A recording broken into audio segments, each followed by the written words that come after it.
കാലം പോലും ശ്വാസം പിടിച്ചു നിന്നൊരു നിമിഷം. അയോധ്യയുടെ കവാടത്തിൽ മരണത്തിന്റെ ദൈവമായ യമൻ, അകത്ത് ഇക്ഷ്വാകു വംശത്തിന്റെ രാജാവ് ശ്രീരാമൻ.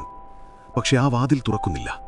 കാരണം അവിടെ ഒരു ഭക്തൻ നിൽക്കുകയാണ്, ഹനുമാൻ.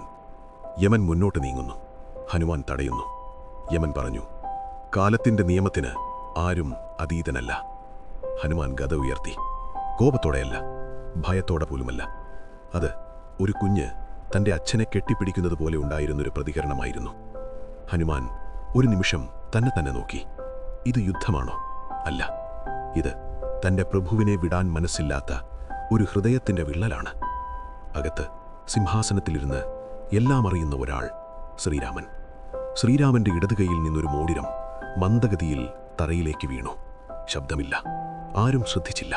പക്ഷെ ഭൂമി അത് ശ്രദ്ധിച്ചു. തറയിലൊരു ചെറിയ പൊട്ടൽ.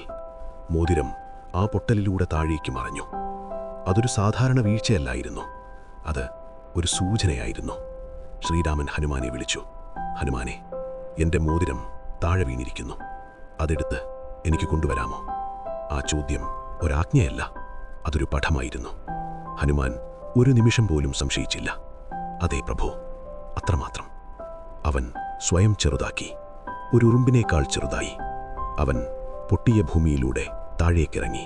താഴേക്ക് പോകുന്തോറും പ്രകാശം മങ്ങി, ശബ്ദങ്ങളകന്നു. അവിടെ കാലം തന്നെ മന്ദഗതിയിലൊഴുകുന്നതുപോലെ തോന്നി. അങ്ങനെ ഹനുമാനെത്തി നാഗലോകത്തിൽ. നീലക്കണ്ണുകളുള്ള വലിയ സർപ്പങ്ങൾ. അവർ ആക്രമിച്ചില്ല, അവർ നോക്കി മാത്രം. അവരുടെ കണ്ണുകളിൽ വൈരമില്ലായിരുന്നു. അവിടെ അറിവ് മാത്രമേ ഉണ്ടായിരുന്നുള്ളൂ. ഒരു ഗുഹ. അതിൻ്റെ ഉള്ളിൽ ഹനുമാൻ കണ്ടത് ഒരു മല. സ്വർണത്തിൻ്റെ മല അല്ല, മോതിരങ്ങളുടെ മല. ഒന്നല്ല, രണ്ടല്ല, അനവധി. ഹനുമാൻ നിശബ്ദമായി നിന്നു. ഇവയെല്ലാം അവൻ്റെ ശബ്ദത്തിൽ ആശ്ചര്യവും കുഴപ്പവും. അപ്പോൾ നാഗരാജൻ ശാന്തമായി പറഞ്ഞു, ഓരോ യുഗത്തിലും ഒരു രാമൻ, ഓരോ രാമനും ഇങ്ങനെയൊരു മോതിരം. നീ ഇതിനു മുമ്പും ഇവിടെ വന്നിട്ടുണ്ട് ഹനുമാനെ, പലതവണ.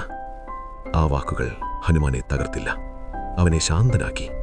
അവൻ അവിടെ ആദ്യമായി ഒരു സത്യം മനസ്സിലാക്കി. കാലം നമ്മൾ കരുതുന്നത് പോലെ നേരെ പോകുന്നതല്ല, അത് വട്ടം കറങ്ങുന്നു. രാമൻ വരും, രാമൻ പോകും, പക്ഷെ ധർമ്മം തുടരുന്നു. മുകളിലേക്ക് മടങ്ങുമ്പോൾ ഹനുമാൻ ഇനി തടയാൻ ശ്രമിച്ചില്ല. അവൻ വേദനയോടെയല്ല, ബോധത്തോടെ മടങ്ങി. ഹനുമാൻ കണ്ണുനീരൊഴുക്കുന്നു.